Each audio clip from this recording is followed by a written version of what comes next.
Hi everyone, welcome to Atomic Coder. This is a basic C Sharp tutorial for people who have just started to learn programming.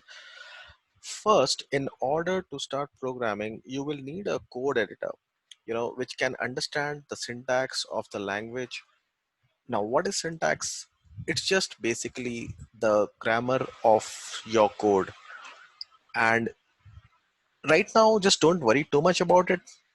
If you want to learn programming fast, ignore the pedantic details unless I tell you to remember something specifically.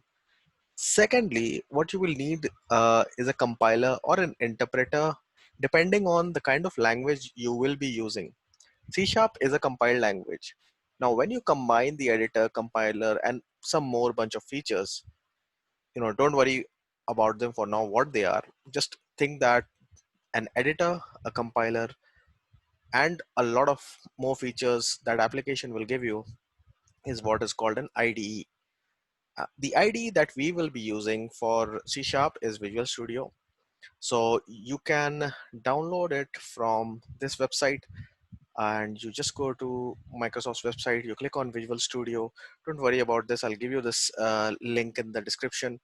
You can download the community edition. You could also download Visual Studio Code.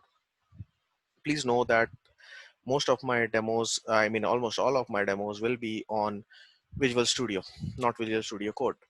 So it's pretty easy to install. Just follow the instructions on screen. There are tutorials on YouTube which can actually walk you through as well. So I don't feel it necessary to make a very long tutorial for such a small thing. If you get any errors, try to find out the documentation and solutions on forums online. So let's say why I'm saying this is because let's say you get a specific error. So notice that this error has a specific message. It says installation cache or ISO is corrupted, or it may also have an error code.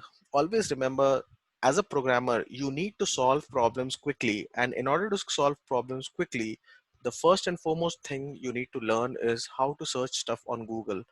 The better the search, the more accurate the keywords and the terms that you're putting in, the better the results. So if I put this error code itself or this error message, I think I will get good enough results for this. So that's one of the things that you need to keep in mind, and just Google it, see which solution works best, and just work around it. Sometimes the error message may be something else and the solution might be something else.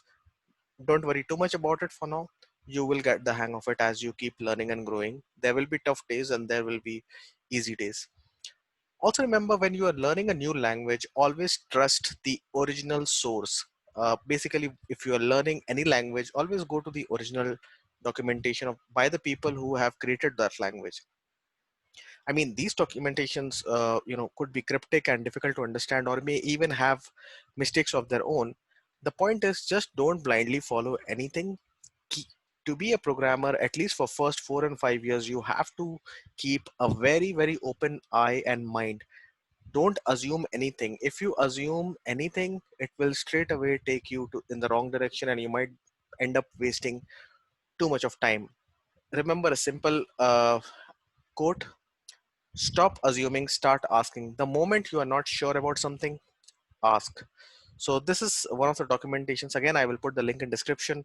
You can see, you can view the overview of how to get started. What you'll see, the introduction to the language. I mean, I don't want to waste time on theory. I mean, there's too much on the internet to read. I think you guys can do that. I'm sure you guys here on YouTube to actually learn something in a more practical manner. So all right, so I think we can start coding.